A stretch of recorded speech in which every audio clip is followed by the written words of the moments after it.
दंडवत हो. आजच्या सत्रामध्ये आपण वृद्धाचार या संदर्भामध्ये श्रवण चिंतन करणार आहोत. स्वामींच्या संबंधित ज्या काही लीळा चेष्टा आहेत त्या लीळा चेष्टांना स्वामींचं जे काही सन्निधानातलं जे काही कार्य आहे त्याला श्रुती असं म्हणतात. आणि स्वामींच्या नंतरच्या काळातला जो कालावधी आहे, भट्टोबासाच्या कारकिर्दीतला जो भाग आहे आणि भट्टोबासांच्या हयातीपर्यंतचा जो काही पूर्ण वृत्तांत आहे त्याला स्मृती असं म्हटलं जातं. स्मृतीस्थळ आपण अनेक वेळा ऐकलेला असेल. श्रुती म्हणजे स्वामींच्या संबंधित लीळा आहेत त्याला श्रुती असं म्हटलेलं आहे. भट्टोबासांचा जो कार्यकाल आहे त्याला स्मृती असं म्हटलेलं आहे. आणि त्यानंतर वृद्धाचार हा विषय येतो. भट्टोबासांच्या नंतर कवीश्वर बासादिक वगैरे जे आहेत सर्वजण, त्यांचा जो काही कार्यकाल आहे त्याला वृद्धाचार असं म्हटलं जातं. श्रुती, स्मृती, मार्गरूढी आणि वृद्धाचार. वृद्धाचार आणि मार्गरूढी. आणि नंतरचा जो काळ आहे तो मार्गरूढी आतापर्यंत चालत आलेला आहे. एखादं कार्य आपल्याला पंथामध्ये होताना दिसतं, मग त्याच्या संबंधित विचारणा होते की हे कुठून चालू झालं, ते मार्गरूढी आहे ही.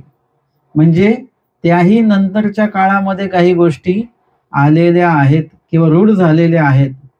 अशा प्रकारे मानव पंथामध्ये 4 प्रकारचे प्रमाण मानले जातात: श्रुती, स्मृती, मार्गरूढी आणि वृद्धाचार.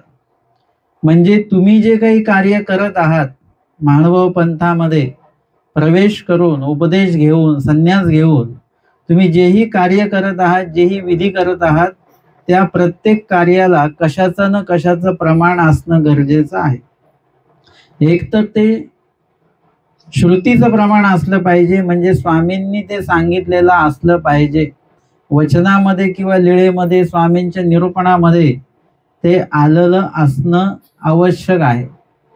जर का तिथे नाही भेटलं तर काही प्रमाण आम्हाला स्मृतीमध्ये मिळतात. म्हणजे भट्टोबासांच्या मुखातनं ते कदाचित आलेलं असतं. खूपसे जे विषय आहेत ते आपल्याला सरळ सरळ स्वामींच्या मुखातनं कदाचित नाही भेटत समजा, पण त्याचा जो काही सारांश आहे, त्या संबंधित काही चर्चा आहे, ती कुठेतरी भट्टोबासांच्या मुखातनं आपल्याला ऐकायला मिळते. मग भट्टोबासांनी जे म्हटलेलं आहे ते खरं कसं काय ना? आमचे स्वामी म्हणतात की हा काही आपले बोलेल, हा येथीचेची बोलेल की. म्हणजे स्वामींनी ते वरदान भट्टोबासांना दिलेलं आहे की भट्टोबा जे बोलतील ते येथीचच बोलतील आणि स्वामींनी सांगितलेलंच बोलतील, याच्या व्यतिरिक्त ते बोलणार नाहीत. जसं तुम्हाला कोणी विचारलं पोथीमध्ये काय झालं, तुम्ही तुमच्याच मनाचं सांगाल का? काही पण जे नाही झालं पोथीत तेही सांगाल का तुम्ही? नाही. तुम्ही जे पोथीत जे विषय झाला तोच मुद्दा तुम्ही सांगितला पाहिजे. तुम्ही जर का स्वतःच्या मनाचं सांगत असाल तर काय होईल की त्या ठिकाणी लगेच सोक्ती तयार होत असते, मग ते प्रमाण धरता येत नाही. मी म्हटलं की विशेष म्हणजे देव नाही. निरूपण ऐकणाऱ्यांपैकी कोणीतरी गेले बाहेर आणि त्यांनी सांगितलं की ते म्हणाले की विशेष करायचे नाहीत. आता मी काय म्हणालो? विशेष म्हणजे देव नाहीत. हेला स्वामींच्या श्रुतीचं प्रमाण आहे, वचनाचं प्रमाण आहे. परंतु त्यांनी काय केलं? अन्यथा ऐकलं एक आणि सांगितलं एक, की विशेष करायचेच नाही सांगितलं त्यांनी. म्हणजे हे काय झालं? पोथीत निरूपणात जे झालं ते तुम्ही सांगितले नाही, दुसरंच काहीतरी सांगितलं. तसं भट्टोबासांचं नव्हतं. भट्टोबा स्वामींच्या मुखातनं जे काय ऐकतील तेच तिकडे जाऊन किंवा कोणी विचारलं त्यांना बाई साधिकांना, स्वामींनी म्हटलं की यांना निरूपण करा, तर भटोबास तेच निरूपण करायचे जे त्यांनी ऐकलेलं आहे स्वामींच्या मुखातनं. या व्यतिरिक्त जर का काही प्रश्न त्यांना केले गेले, स्मृती स्थळामध्ये ते प्रश्न येतात, त्यावेळी भटोबासांनी म्हटलं ते मी पुसो विसरला, म्हणजे मी ते स्वामींना विचारायचं विसरून गेलो. यावरून कळतं की भटोबा स्वतःच्या मनाचं काहीही सांगत नव्हते, स्वतःच्या मनाने काही पण करत नव्हते. जे स्वामींच्या वचनात येईल, स्वामींच्या आज्ञेमध्ये येईल तेच फक्त ते करायचे.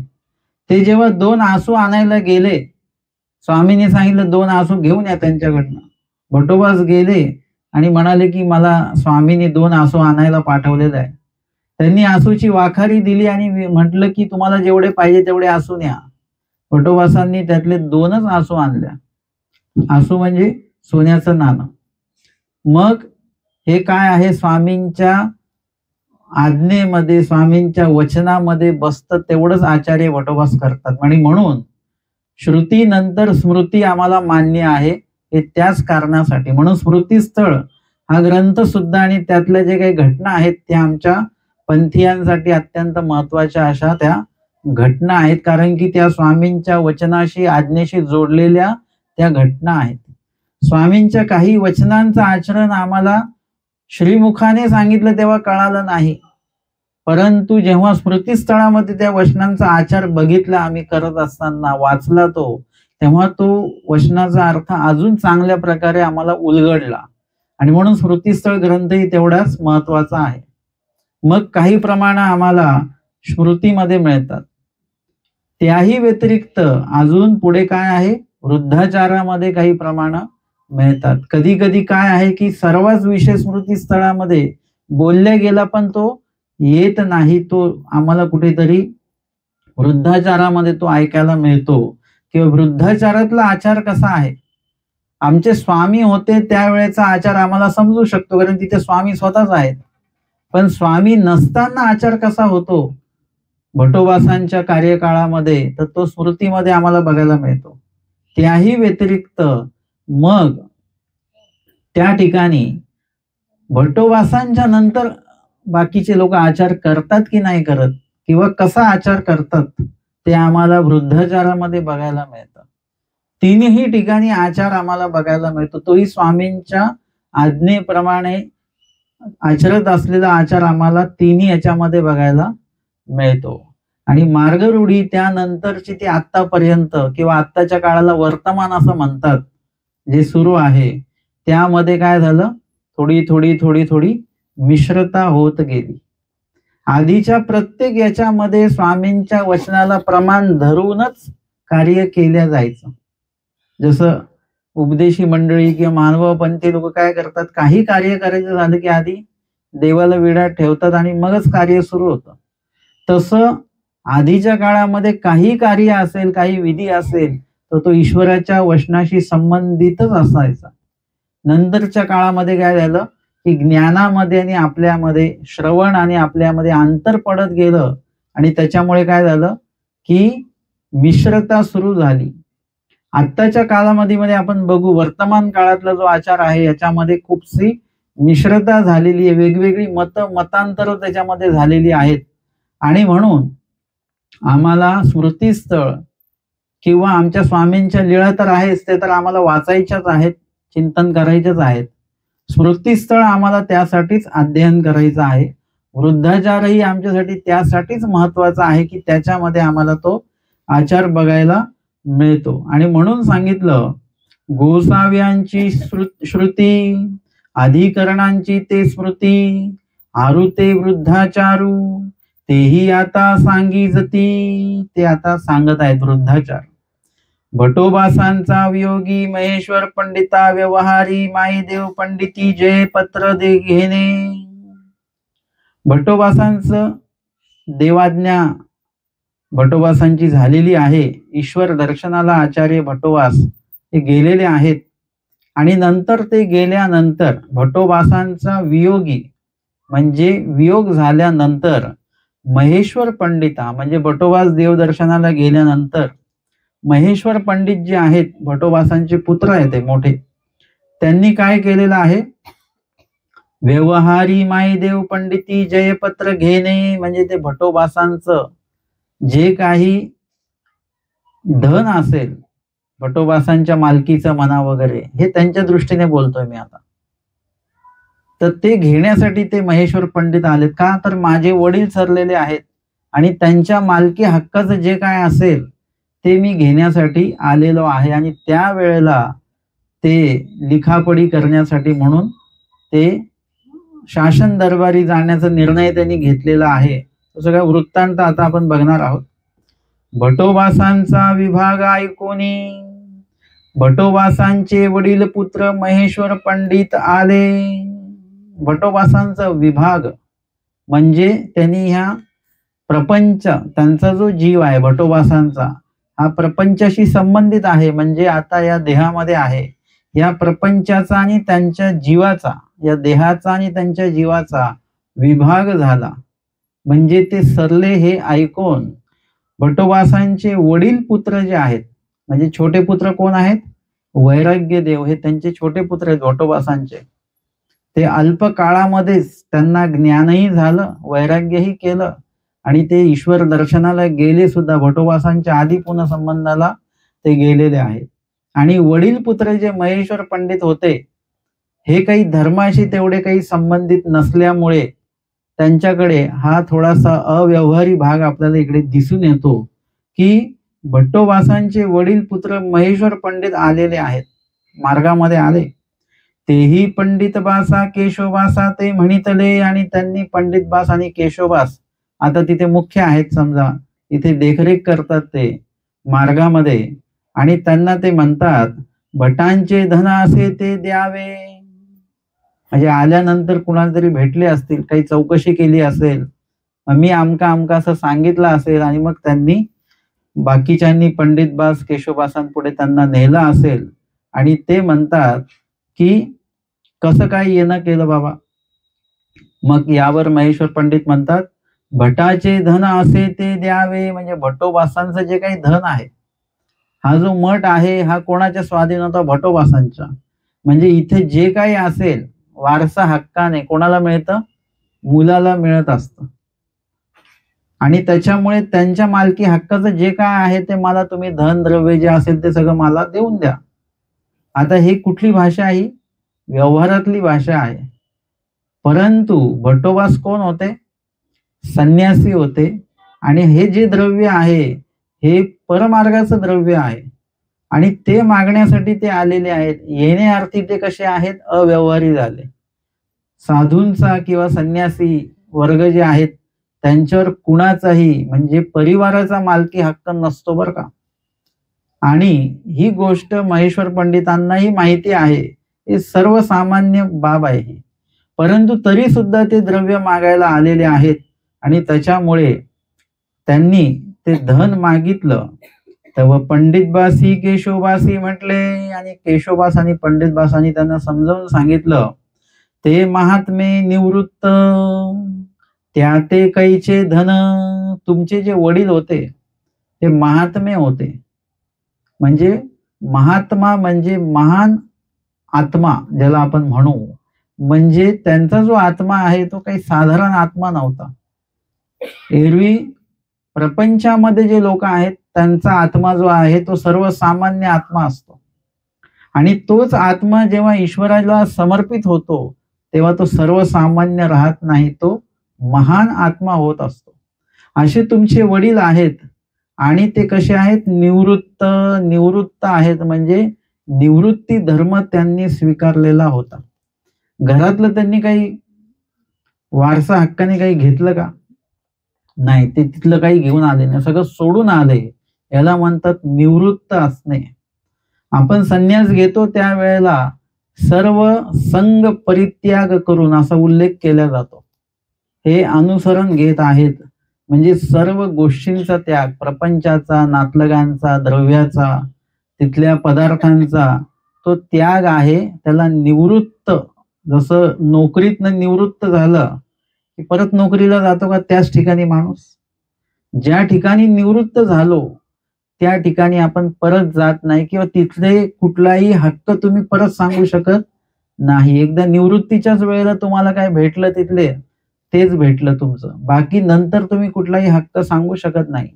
तशा पद्धतीने भट्टोबास हे कसे आहेत, महात्मे आणि निवृत्त आहे, संन्यासी आहेत आणि सगळं निवृत्ती मार्गाचे आहेत.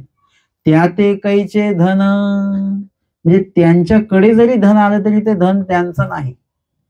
आता ते जे तुम्ही द्रव्य आम्हाला दक्षिणा रूपाने लावता, आता लगेच मी ते माझ्याकडे ठेवणार जमा करून, हे माझे पैसे आहेत, हे माझे पैसे नसतात. तुम्ही जे द्रव्य देता संन्यासांना, साधूंना, हे साधूंचं वैयक्तिक मालमत्ता ती होऊ शकत नाही. ही आम्हाला तुमच्या मार्फत देवाने आमच्याकडे ते धन जमा केलेलं आहे. तुम्ही घरामध्ये विविध गोष्टींसाठी धन जमा करता ना, हे सोनं घेण्यासाठी, हे मुलांच्या शिक्षणासाठी, हे दिवस म्हणजे काही महिनाभराच्या किराण्यासाठी, वेगवेगळ्या द्रव्याचं तुम्ही विभागणी करता. तशा पद्धतीने देवाने तुमच्याकडच्या द्रव्याची विभागणी केली आणि हे द्रव्य अध्यात्मासाठी, ते दक्षिणा रूपाने माझ्याकडे आलं, पण ते द्रव्य माझं नाही बरं का. ते द्रव्य जे आहे ते परमार्गाच्या उपयोगासाठी, अध्यात्माच्या उपयोगासाठी, ईश्वर कार्याच्या उपयोगासाठी ते माझ्याकडे आलेलं आहे. जे माझ्या थ्रू ते मी काय करायचंय, चांगल्या कार्यामध्ये उपयोगी लावायचं. तुम्ही जे द्रव्य दिलं त्याची माझ्याकडे जबाबदारी आली, त्याचा मला आनंद नाही आहे, उलट जबाबदारी आली की हे द्रव्य एवढं आलं, आता हे चांगल्याच उपयोगी आपल्याला न्यायचं आहे. योग्य क्रिया कुठे आहे, काय आहे, ही जबाबदारी माझी आली. म्हणजे जे निवृत्त मार्गाचे जे आहेत, जे संन्यासी आहेत, त्यांच्याकडे जे द्रव्य येतं हे त्यांच्या स्वतःच्या स्वमालकीचं नसतं, हे ईश्वराचं द्रव्य असतं आणि ते ईश्वर कार्यालाच आम्हाला पुढे उपयोगी न्यायचं आहे.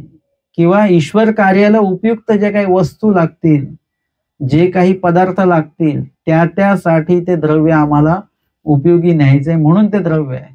आणि म्हणून ते म्हणतात की ते महात्मे निवृत्त त्या ते कैचे द्रव्य, त्यांच्याकडे द्रव्य नाहीच, त्यांच्या मालकीचंच. कारण की प्रपंचातलंही द्रव्य ते सोडून आलेले आहेत आणि इथल्याही द्रव्यावर त्यांनी कधी हक्क त्यांनी दाखवलेला नाहीये. म्हणून त्या ते कैचे धन, त्यांचं स्वतःचं धनच नाही. तव महेश्वर पंडिती म्हटले नाही कैसे आहे, ते मी जाणतू असे. ते म्हणतात नाही कसं काय, मला माहिती आहे ना त्यांच्याकडे द्रव्य आहे म्हणून, असं ते महेश्वर पंडित म्हणतात. जेव्हा एकदा जर का पैशाचा जर का भाग आला आणि आपल्याला जर का आपला हिस्सा किंवा हक्क दिसायला लागला, मग आपण कुठल्याही स्तराला जाऊ शकतो. आजच्या कोर्टातली जेवढी काही भांडणं आहेत त्यातली 90% भांडणं ही प्रॉपर्टी संबंधित वाद भांडणं आहेत. त्या समोर कुठल्याही प्रकारचा जे काही नाता असेल, धर्म असेल, हे सगळ्या गोष्टी आपण विसरून जात असतो. इतकं द्रव्य वाईट आहे.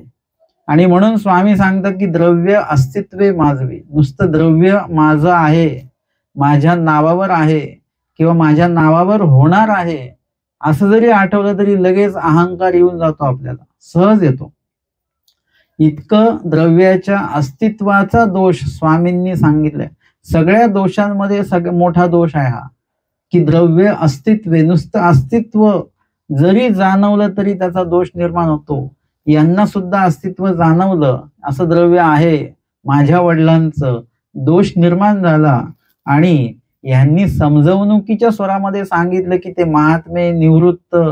एवढं सांगितल्यानंतर तर लक्षातच आलं पाहिजे की बरोबर ते तर महात्मे संन्यासी होते माझे वडील, मग त्यांच्या द्रव्यावर माझं कुठलाही हक्क नाही.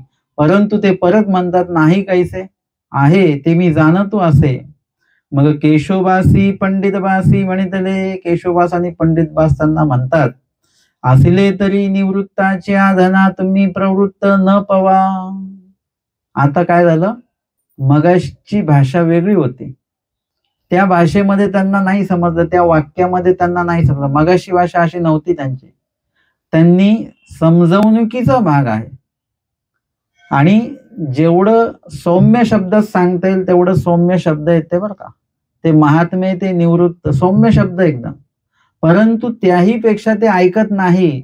मग आता त्यांनी काय केलेलं आहे, न्याय सांगितला किंवा त्याच्यामध्ये सत्यता काय असते, वास्तविकता काय असते ती त्यांनी आता, म्हणजे त्यांनी जे कलम सांगितलं जातं म्हणा, किंवा एखादा जो काही निर्णय आहे तो निर्णय या ठिकाणी आता सांगितलेला आहे. मगाशी ते बोलले नाही, पण आता निर्णय सांगितला की असले जरी तुमच्या वडिलांकडे जरी असले द्रव्य, तरी निवृत्ताच्या, तुमचे वडील निवृत्त आहेत ना, मग निवृत्ताच्या धना तुम्ही प्रवृत्त न पावा, तुमचा काही हक्क त्याच्यामध्ये नाही. एकदा तुम्ही निवृत्त झालात, संन्यासी झालात, तर तुम्ही प्रवृत्ताच्या धनाकडे तुम्ही जाऊ शकत नाही. माझा हिस्सा आहे म्हणून घराकडे तुम्ही मागू शकत नाही. काय मागायचं तो आत्ताच मागून घ्या दीक्षेच्या आधी, नंतर तिकडे जायचं नाही. प्रवृत्तांचं धन घ्यायचं नाही, निवृत्ताने हिस्सा घ्यायचा नाही. आणि निवृत्त जो व्यक्ती आहे त्याच्या धनावर प्रवृत्ताचा म्हणजे त्याच्या नातलगाचा हक्क नाही. तुमच्या घरामध्ये कोणी दीक्षित असतील, उद्या त्यांचं काही कमी जास्त झालं, त्यांचं जे द्रव्य असेल दक्षिणेचं वगैरे ते तुमचं नाही. तुम्ही म्हणाल बरं झालं भेटलं द्रव्य, ते तुमचं नाही. निवृत्ताच्या धनावर प्रवृत्ताचा कुठल्याही प्रकारचा अधिकार नाही, आणि प्रवृत्ताच्या धनावर निवृत्ताचा कुठल्या प्रकारचा अधिकार नाही. दोन्ही धन वेगळे आहेत. जे प्रापंचिक लोक आहेत त्यांच्याकडचं धन रजतम युक्त आहे, आणि जे संन्यासी व्यक्ती आहेत त्यांच्याकडचं धन कसं आहे, सात्विक आहे, ते निर्दोष धन आहे. अशा दोन्ही द्रव्यामध्ये फरक आहे. म्हणून या ठिकाणी ते जे द्रव्य आहे त्या द्रव्यावर ते सांगतात की निवृत्ताच्या धना तुम्ही प्रवृत्त न पवा, तुम्हाला ते द्रव्य मिळू शकत नाही जरी असलं तरी. तेव्हा महेश्वर पंडिती म्हटले न पवे कैसा, ते म्हणे असं कसं काय नाही. आता 2 टप्प्यामध्ये त्यांना समजावून सांगितलेलं आहे. ते निवृत्त आहेत असंही सांगितलं, आणि निवृत्ताच्या धना प्रवृत्त कुठल्याही प्रकारे अधिकारी नाही हा सुद्धा टप्पा सांगितला. आता तरी महेश्वर पंडितांना समजलं पाहिजे होतं, परंतु ते परत म्हणतात की न पवे कैसा, कसं काय अधिकार नाही. न्याया चला, न्याया म्हणजे न्याय करण्यासाठी चला. आधीच्या काळामध्ये काय व्हायचं, ग्रामपंचायत वगैरे किंवा जे काही प्रतिष्ठित कुणी अधिकारी असतील गावामध्ये, त्यांच्याकडे जाऊन लगेच न्याय निवाडा केला जायचा, आणि त्यांच्याकडे चला, मा न्याय होईल तरी द्या, आणि न्याय जर का झाला तर तुम्हाला द्यावा लागेल ते, असं महेश्वर पंडित त्यांना म्हणतात. तर तेही म्हटले न्याया तरी रायरा नांदेडा चला. मग ते केशवबास आणि पंडितबास म्हणतात की असं जर का न्याय करायचं झालं तर राहेर नांदेडला, कारण की भटोबासांचा आश्रम कुठे आहे, निंब्याला आहे, नांदेड वगैरे त्या परिसरामध्ये येतो. राहेर नांदेड इकडे आपल्याला जावं लागेल. ना ऐसे तरी नाशिका त्र्यंबका चला, नाहीतर नाशिक किंवा त्र्यंबकेश्वर तिकडे न्याय करायला जावं लागेल. मग केशवबासी म्हटले माई भटो तुम्ही यासी न्याव सांगो जा. मग आता त्याच्यामध्ये सुद्धा पंडितबास आणि केशवबासांनी काय केलं, माईदेव पंडित नावाचे तिथे आहेत साधक, त्यांना सांगितलं की माई भटो तुम्ही यासी न्याव सांगो जा. आता त्यांच्या समोर सोबत कोण पाठवायचा आहे हा सुद्धा विचार करावा लागतो. म्हणजे महेश्वर पंडित जे आहेत ते थोडेसे आता तमबुद्धीचे झालेले आहेत. कदाचित ते सात्विक असतील पण आता द्रव्याचं तम त्यांच्यामध्ये आलेला आहे, थोडा भांडण्याच्या स्थितीमध्ये ते आहेत. आता त्यांच्यासोबत जी व्यक्ती पाठवायची आहे ती कशी पाठवायची आहे, भांडणारी जर का पाठवली तर रस्त्यात त्यांची भांडणं होतच जाते. म्हणून त्यांच्यासोबत व्यक्ती पाठवायचा तो सात्विक पाठवायचा. म्हणून त्या व्यक्तीची निवड केली गेली माई भट, आणि त्यांना म्हटले की तुम्ही यांच्यासोबत जा आणि महाजन देतील ते पत्र घेऊन या. जिथे न्याय कराल तिथले ते महाजन अधिकारी तुम्हाला जो काही न्यायपत्र लिहून देतील, नुसतं तोंडी सांगतील नाही, लिहून घेऊन यायचं, जो पण न्याय होईल तो. म्हणजे उद्या काय होईल की काही मतांचे बदलाबदल होता कामा नये आणि त्याच्यामुळे वाद होता कामा नये. आजही लिखाणाला महत्व आहे ना. आपण 2 ओळी त्या स्टॅम्प पेपरवर वगैरे तुम्ही लिहून देता, न्यायपत्र आहे ते एक प्रकारचं. तशा पद्धतीने ते लिहून आला आणि देतील ते पत्र घेऊन या, ते लिहून ते पत्र घेऊन या इथे. हो का. मग माई भट महेश्वर पंडित न्याव सांगावया निघाले. ते न्याय घेण्यासाठी, म्हणजे निकाल काय लागतो ते घेण्यासाठी ते निघालेले आहेत. मग वाटे जाता जेत राहती तेत माई भट महेश्वर पंडिताची श्रमण निवृत्ती करीती. आता रस्त्याने जात असताना काय आहे की काही गाडी घोडा नाही आहे की एका दिवसात गेले लगेच आले. तिथे तो प्रवास करायचा म्हणजे 8-15 दिवस 20 दिवस लागणार आहेत, मुक्काम होणार आहे, मध्ये भोजनाची पण आवश्यकता आहे. हे सगळंच आयोजन नियोजन आहे. आणि मग माईदेव भट काय करायचे की जिथे जायचे वाटे जाता जेत राहती, जिथे थांबायचे किंवा जिथे मुक्काम करायचे तेथ माई भट काय करायचे, महेश्वर पंडितांची श्रमनिवृत्ती करायचे. श्रमनिवृत्ती म्हणजे त्यांचे पाय वगैरे धुणे, पाय धुती, भिक्षा करुनी बर्वे जेऊ घालिती. म्हणजे श्रमनिवृत्ती म्हणजे चालण्यामुळे थकवा येत असतो. तुम्ही चालून आलात तर तुम्हाला असा थकवा जाणवत नाही, पण तुम्ही जेव्हा बसता तेव्हा तुम्हाला थकवा जाणवतो. मग तुम्हाला कळतं की आपण थकलोय. थोडे पाय लांब केले की अजून कळतं की अजून थकलेलो आहे आपण. म्हणजे अशा पद्धतीने ती श्रम जो झालेला आहे, कष्ट जो झालेला आहे, त्याची निवृत्ती कशी करायची असते, तर सर्वात पहिले पाय वगैरे धुणे, त्यांना बसायला व्यवस्थित टाकणे, त्यानंतर भिक्षा करुनी बर्वे जेऊ घालिती, भिक्षा घेऊन यायचे ते गावातनं. आणि बर्वे जेऊ घालिती म्हणजे भिक्षेमध्ये जे आलेले त्यातला चांगला पदार्थ त्यांच्यासाठी निवडायचा आणि तो त्यांना वाढायचा. महेश्वर पंडित म्हणती तुम्ही ऐसे काही करिता. आता महेश्वर पंडितांना ते अवघड वाटायचं, हे संन्यासी आहेत आणि मी ग्रस्त व्यक्ती प्रापंचिक आहेत, हे माझे पाय धुतात, हे माझ्यासाठी भिक्षा आणतात, मला खाऊ पिऊ घालतात, माझी व्यवस्था करतात, असं त्यांनी बघितलं. आणि मग ते म्हणतात माईदेव पंडितांना, तुम्ही ऐसे काही करिता, तुम्ही असं का बरं करता, अशी सेवा माझी करत नका जाऊ. मज बळवंडे पाप घडविता. बळवंडे म्हणजे मला बळच तुम्ही पाप घडवत आहात, हे आपल्याला लक्षात आलं पाहिजे. संन्यासी व्यक्ती जेव्हा आपली सेवा करतो तेव्हा आपली सोय होते का पाप लागतं? पण आपली तर सोय होते की नाही. मार्गात तुम्ही जाता, पंक्तीला बसता, कोण वाढतं? साधू लोक वाढतात. आपण म्हणतो आम्ही भाग्याचे बरं का तुमच्या हाताचं खायला मिळतंय, म्हणजे हे पण एक वाक्य लावून देतो आपण तिथे.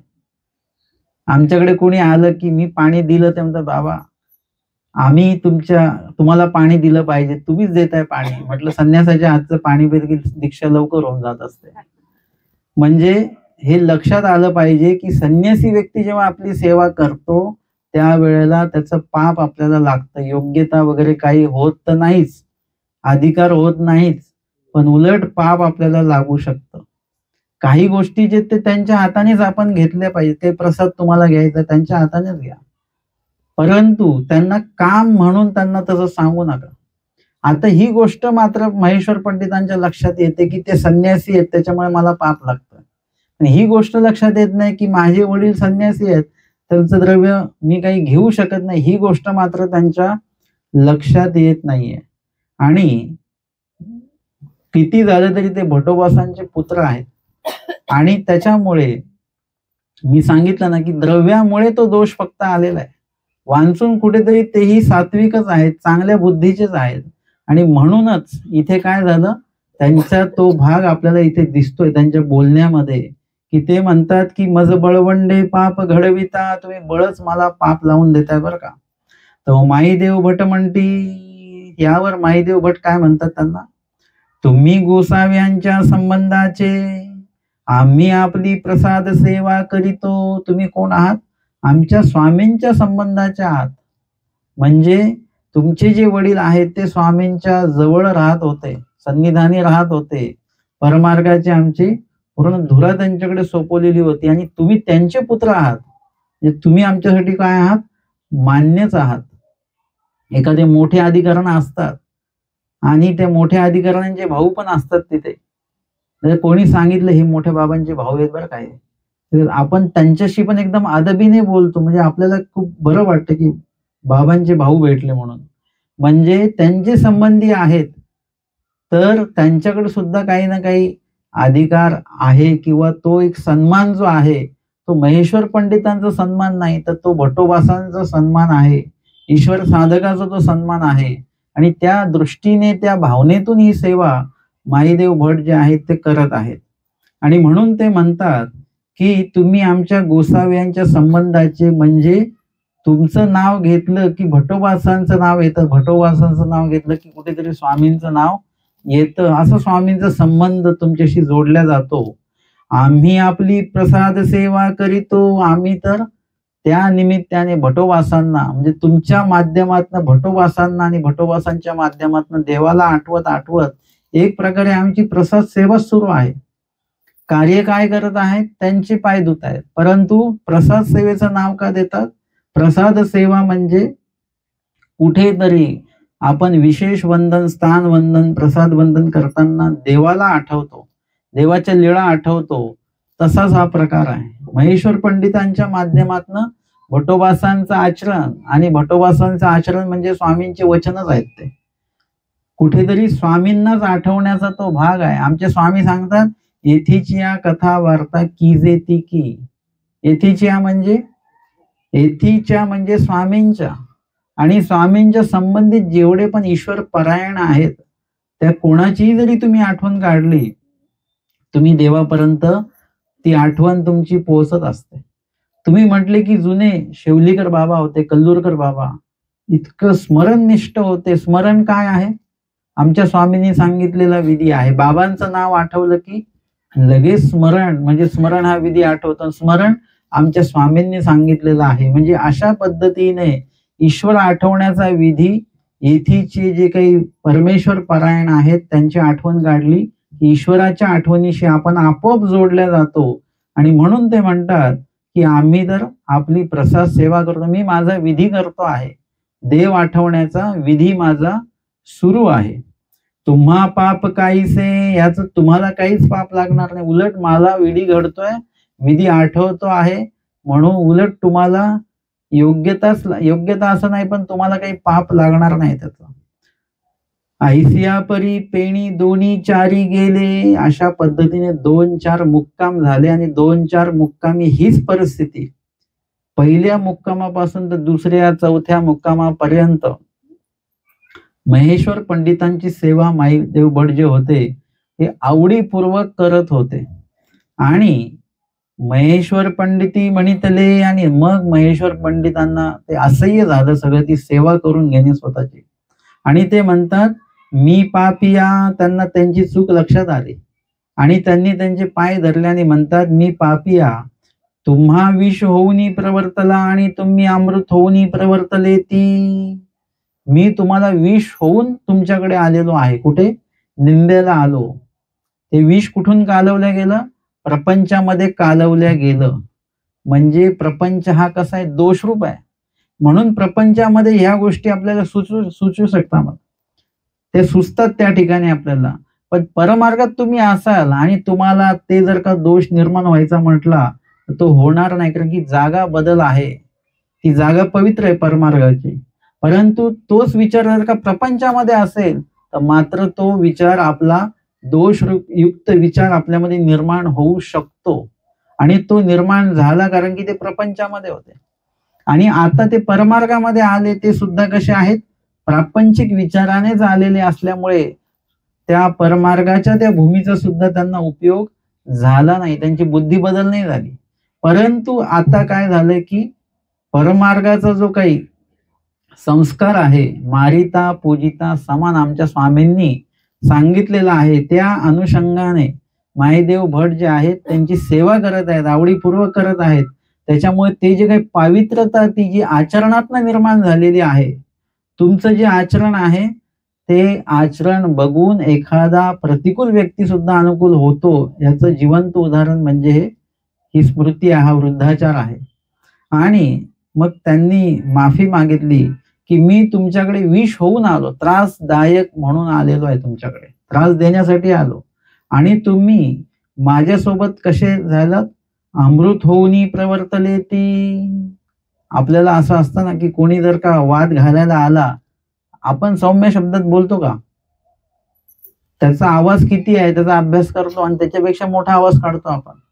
त्यांनी त्याच्यापेक्षा मोठा आवाज काढला की आपण त्याच्यापेक्षा मोठा आवाज काढतो. म्हणजे ते बोलतात ना आरेला, त्यांनी आरे म्हटले की लगेच आपण कार्य करणारच. हे काय आहे, तो पण विष होऊन आला आणि आपण सुद्धा विष होऊनच त्याच्यासोबत बोलतोय. आता अमृत त्याच्यामध्ये येणार कुठून? आपण काय केलं पाहिजे, जोही व्यक्ती तुमच्याशी वाद घालायला येतोय त्या व्यक्तीशी तुम्ही अमृत होऊन वागून बघा कधी. हा जो वृद्धाचारातला पहिला जो भाग आहे, हा पहिला वृद्धाचार, याचं अनुकरण कुठेतरी तुम्ही करून बघा, कधीतरी करून बघा, प्रयोग म्हणून. त्याच्यात तुम्ही हारलात तरी चालेल, परंतु तो प्रयोग आपल्याला करून बघता आला पाहिजे की आपण जर का असं वागलो तर असं होऊ शकतं का. म्हणून तुमच्याशी कोणी कुठल्या बुद्धीने येऊ, तुम्ही त्याच्याशी अमृत होऊनच त्याच्याशी बोला, गोड बोला, चांगलं बोला, चांगल्या बुद्धीने बोला. गोड बोलणं हा एक प्रकार वेगळा असतो बरं का, कामापुरतं गोड बोलतो तसं नाही. तुमच्या त्या अंतःकरणामध्ये त्याविषयी गोडवा असला पाहिजे. कुठल्याही प्रकारचा द्वेष कुठल्याच व्यक्तीच्या बाबतीमध्ये नसला पाहिजे. आणि तशा पद्धतीने ते म्हणतात की तुम्ही मज अमृत होऊनी प्रवर्तले ती, तुम्ही तर माझ्याशी अमृतासारखं वागत आहात. आता म्या हरविले तुम्ही जितिले, मी हरलो आणि तुम्ही जिंकले. माझ्या लक्षात आलं की संन्यासाची जशी सेवा आपण घेऊ शकत नाही, तशा पद्धतीने संन्यासाचं द्रव्यही घेऊ शकत नाही, लक्षात आलेलं आहे. त्याच्यामुळे मी हरलो आणि तुम्ही जिंकले. आता तुम्ही गावा जा. आता तुम्ही काय करा, तुम्ही मार्गात जा, मी माझ्या घरी जातो. आता ते माईदेव भट होते, ते नुसतेच नम्र होते अशातला भाग नाही, चतुर सुद्धा होते. ते म्हणतात मज पत्रे विन जाऊ नये, ही कुशलता असली पाहिजे बरं का. आपण जर का असतो तर आपण म्हटलं असतो हो ठीक आहे आम्ही जातो मार्गात, आपण निघून आलो असतो. परंतु तसं नाही. त्यांना काय सांगितलेलं आहे, जेव्हा आपल्याला गुरु आज्ञा मिळते तेव्हा त्यातलं एक एक वाक्य आणि एक एक शब्द आपल्याला लक्षात आला पाहिजे की त्यांनी काय सांगितलेलं आहे, आणि तो भाग जो आहे तो पूर्ण आपल्यामध्ये आपल्याला उतरवता आला पाहिजे. शब्दांचे अर्थ, शब्दांचे गर्भित अर्थ हे सगळे लक्षात आले पाहिजेत आपल्या. कधी कधी वाक्य एक असतं आणि त्याचा गर्भित अर्थ अजून काहीतरी वेगळा पण असू शकतो, किंवा त्यामध्ये आपण आपली बुद्धी चालवायची असते की नाही नाही इथे वाद तर मिटलेला आहे आणि त्यांनी जायलाही सांगितलेलं आहे, तर तसं नाही. इथे जय पत्र जे आहे, जैत पत्र म्हणजे जिंकल्याचं जे काही पत्र आहे ते आपल्याला मिळालंच पाहिजे. कोर्टामध्ये सुद्धा तुम्ही जर का जिंकलात तर तुम्हाला कोर्टातर्फे ते येतं, ते सगळं लिहून पाठवतं कोर्ट. तुमच्याकडे पुरावा पाहिजे ना तुम्ही जिंकले की हारले त्याचा. तर अशा पद्धतीने त्या लिखाणाला तेवढंच महत्व आहे. आणि म्हणून ते म्हणतात की मज पत्रे विन जाऊ नये, मला तुम्ही 2 ओळी तुम्ही लिहून द्या, मग मी जाईन. मग एकी गावी संन्यासी महाजन बैसोनी, महेश्वर पंडिती जैत पत्र दिदले. मग एका गावाला काय केलेलं आहे, मग कुठे त्र्यंबकेश्वर नाशिकला गेले नाही, राहेर नांदेडला गेले नाही, मध्ये जे गाव लागलं त्या गावाच्या जे काही अधिकारी कोणी होते, गावी संन्यासी महाजन बैसोनी. आता इथे कोण बसवलेले आहेत न्याय करायला?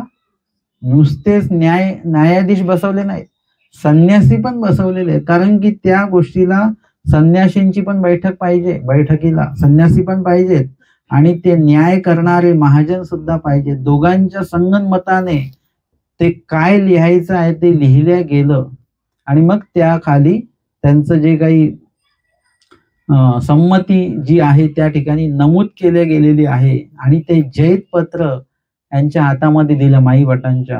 आणि मग महेश्वर पंडित माईदेव भट, आणि महेश्वर पंडित आणि माईदेव भट हे उभय वर्ग, म्हणजे त्यांनी मगाशी काय सांगितलं की तुम्ही जा मार्गामध्ये निघून जा, मी जातो माझ्या घरी. पण हे होईपर्यंत परत भटोबा महेश्वर पंडितांच्या लक्षात आलं आणि ते दोघही उभय वर्ग, दोघही पंडित बासा केशवबासांपाशी आले. त्यांच्या लक्षात आलं की हा वाद कोणाशी घातला आपण, यांच्याशी नाही घातला, माईदेव भटांशी. हा वाद आपण कोणाशी घातला, केशवबास आणि पंडित बास यांच्याशी हा वाद घातलेला आहे. तर त्यांच्याकडे जाऊन आपल्याला माफी मागणं तेवढंच आवश्यक आहे. ज्यांच्याशी वाद घातला, ज्यांचं वाईट चिंतन केलं, त्या व्यक्तीकडे वैयक्तिक आपण प्रसव मोडला पाहिजे. प्रायश्चित्त करायचं असेल, ज्या व्यक्तीला दुखवलं त्या व्यक्तीकडे ते प्रायश्चित्त आपल्याला करायचं असतं. आणि म्हणून ते तिथे आले. मग महेश्वर पंडिती म्हणितले. महेश्वर पंडित केशोबास आणि पंडितबासांना म्हणतात, मी चुकलो बर का, तरी तुम्ही माझ्या अपराधा क्षमा करावी. तुम्ही काय करा, माझ्या या अपराध जो काय माझ्याकडनं घडला त्याची क्षमा तुम्ही मला करा, माफ करा मला.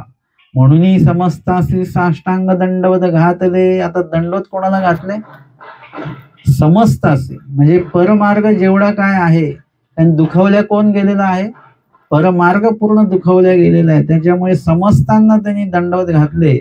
आणि माईदेव भट मज अमृत होऊनी प्रवर्तले. आणि ते सांगतात, हे जे तुम्ही माझ्यासोबत पाठवले माईदेव भट, ते माझ्याशी अमृताप्रमाणे वागले, माझी सगळी व्यवस्था केली, सगळं केलं त्यांनी.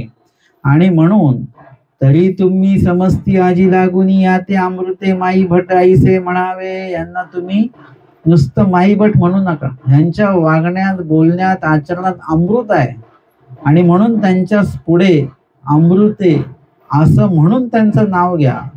तै लागून अमृते मायंबा आईसे म्हणती. आणि त्या दिवसापासून त्यांना परमार्ग अमृते मायंबा या नावाने त्यांना ओळख, पंथामध्ये त्यांची ओळख झाली. आजही आपण त्यांना त्याच नावाने संबोधित केलेलं आहे. म्हणजे त्यांचं अमृता समान जे आचरण आहे ते आतापर्यंत ते अमृत आमच्यापर्यंत पोहोचलेलं आहे. आता ते अमृत आम्हाला प्राशन करायचंय. म्हणजे काय करायचं? आम्हाला आमच्या आचरणामध्ये ते उतरवायचंय. आम्ही जे काही पंथीय लोक आहोत सर्वजण, तुम्ही प्रापंचिक असाल, अनुयायी, उपदेशी, वासनिक आहात, आम्ही संन्यासी आहोत. आपण सर्वांनी एकमेकांना विष म्हणून प्रवर्तायचं नाही. एकमेकांशी आपण अमृत होऊनच प्रवर्तायचं आहे. एकमेकांशी चांगलं बोलायचं आहे. आणि आपण भेटल्यानंतर सर्वांना चांगलं वाटलं पाहिजे. आपण आल्यानंतर लोकांना असं वाईट नाही वाटलं पाहिजे किंवा त्रास नाही झाला पाहिजे. आपण आल्यानंतर लोकांना बरं वाटलं पाहिजे, आनंद वाढला पाहिजे. अशा पद्धतीचं अमृतमय जीवन जे आहे ते आपल्याला स्वामींच्या वचनाप्रमाणे जगायचं आहे. हे आजच्या वृद्धाचाराच्या पहिल्या वृद्धाचारामध्ये या ठिकाणी आपण श्रवण आणि चिंतन केलेलं आहे.